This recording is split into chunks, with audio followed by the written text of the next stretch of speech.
uko wakarisa umugore abagore badakunda gushyukwa vuba akenshi hari umugore ukunda konkwa ibere. Iyo umugore ukunda konkwa ibere rero ari byo bita gusoma ibere ukaryonka kugira ngo umugore agire ubushake. Uko rero wahera ahantu wahera kugira ngo wa mugore none agire ubushake noneho kugira ngo akiguhe neza, na wa mukobwa umwe cyangwa wa mugore umwe udakunda gushyukwa ku buryo noneho yakigukata nawe noneho ukirongora nta kuzuyaza.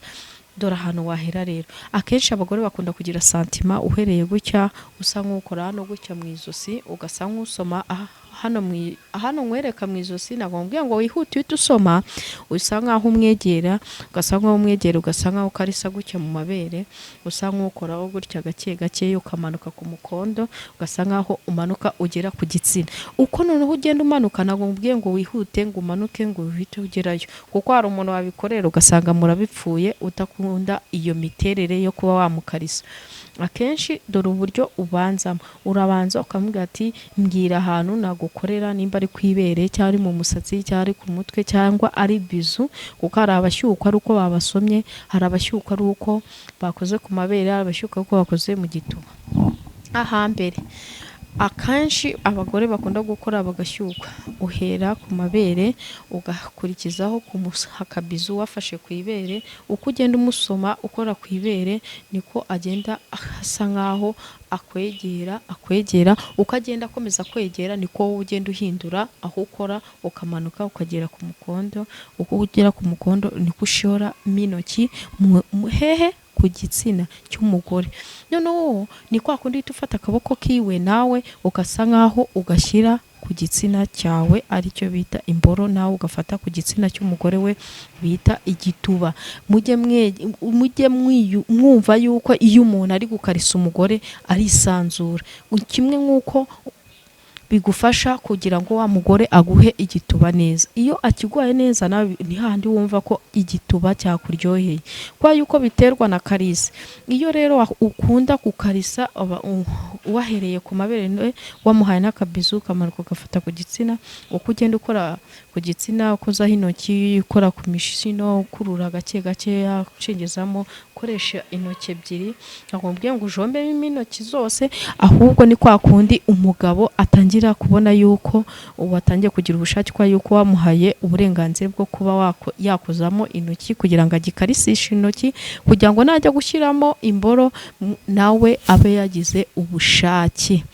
Iyo umugabo yatangiye gushyukwa, kwa yuko babonye igituba cyatangiye guta amazi, umugabo atangiye kuzana ururinda rw'imboro, ugasanga n'umugore nawe yatangiye kugira amavangingo, yatangiye kwisuka. Uko wowe ugenda y'amavangingo yisuka niko ubwabo bubere bukomeza bwiyongeramo imbere n'ubushake bwiyongera.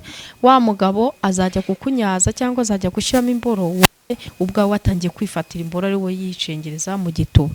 Ugasanga ba bagore bananiranye batagira ubushake, akenshi wajya ukoresha iyo tekinike yo kubanza kumukarisa, kubera yuko akenshi kuhita ufata imboro ugashora mu gitsina, hari igihe washora mu gitsina ugasanga imboro uyikuyemo iryaryata kubera yuko bakoresheje imbaraga nyinshi kuko haba humagaye. Iyo humagaye rero nta buryohe wakumva, kuko uburyohe buturuka mu gukariswa. Iyo umukarishe ni kwa kundi igituba cyoroha, kugira ngo nujya gushyiramo imboro mu gitsina kugira ngo horohe, kugira ngo ya mboro yinjiyemo neza itaza guhura no gukomera, ugasanga wa mugabo yatangiye kuzana ibisebe ku gitsina. Iyo rero umugabo yabanje gukarisa igitsina cy'umugore biramufasha cyane, kwa yuko imboro ntago igira udusebe, kwa yuko itaba yakubaguritse, haba horoshye. Iyo horoshye imboro ntago ikugora kuba wacengeza mu gitsina,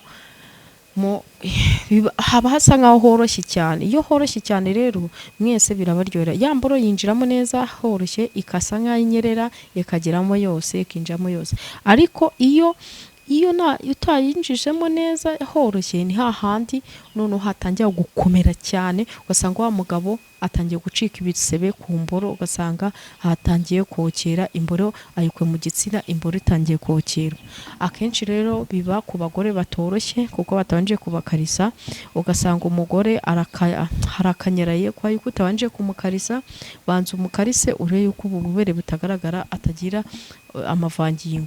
Iyo rero wakoresheje iyo tekinike yo kumukarisa biragufasha, igituba kiroroha, imboro ikaryoherwa, kandi na wa mugore akaryoherwa kwa yuko imboro iba yinjiramo yose, kuko iba ibisa nk'aho inyerera yinjira mu gitsina itakugoye. Icyo kintu hari abagabo batajya bacyumva kubera yuko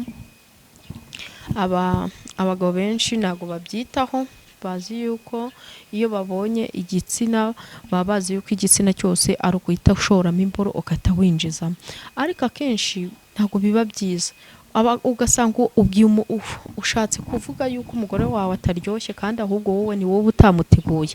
Tegura umugore wawe umukarise bihagije, umuha umwanya wenda nk'urugero nk'iminota 30 ukimukoraho, uhere ku mano, ku maguru, ku matako ukorakoraho. Biba byiza iyo ufashije umudamu wawe yatabisobanukiwe. Hari abadamu bashaka, burya abadamu bose ntabwo baba basobanukiwe imiterere y'ibituba byabo, uburyo batangamo igituba. Iyo umufashije ukamukarisa bihagije, biba byiza kwa yuko abagore benshi ntabwo bashaka. Hari abashaka ari isugi, hari abashaka bataranyuze mu nzira zo kurongorana bakiri batoya, ariko iyo umufashije ukajya umwerekera uburyo nawe azajya yiyoroshyamo akanyongamo gake gakeya, ugasanga umufatira mu mayunguyungu, biba byiza iyo umufashije. Buriya akenshi abagore hari igihe aba bizi yuko nawe asobanukiwe kunyazwa icyo ari cyo, ariko nanone akagira ipfunwe yo kuvuga ati njye nimbyere ku mugabo wanjye aranyita ko nabikuye hanze. Ingo nyinshi nuko zubakiyeho, ugasanga umugabo n'umugore bapfa ikintu kimwe ari kumwe, atakibwira undi cyangwa atagisaba undi. Iyo rero mwese mweruye mugasanga murebe iyi video muhurije hamwe, wenda muri mu cyumba cyangwa mugiye gukora igikorwa cy'imibonano mpuzabitsina, akenshi birabafasha, buri umwe arisanzura. Iyo rero mwese umwe ashatse kumunyaza undi akabyanga kugira ngo atamubaza aho yabikuye, burya biba bibi. Akenshi wa mugore we, kuki wumva yuko wabihisha umugabo wawe wo kugira ngo amavangingo yaho umugabo wawe ngo urabimuhisha atazabikubaza aho wabikuye? Wigiye hirya, ugiye muri dushe, ugiye kwinyaza ukoresheje intoki cyangwa za mashini zimwe z'imiriro, kugira ngo wirongoreze, wifashishe igikorwa cyo kwifashisha ari utabyeretse umugabo, ugasanga urikinishije. Akenshi biba bibi kandi bikagira n'ingaruka, ugasanga umugabo wawe nakwizeye, nakwishimiye kwa yuko washatse kumwereka yuko utagira ngo ingeso mbi wakoye ahandi, kandi warashakanye n'umugabo wawe ubizi neza yuko unyara, igituba cyawe kinyara, ukajya ugifata ukabihisha kugira ngo atazakubaza ahantu wabikuye.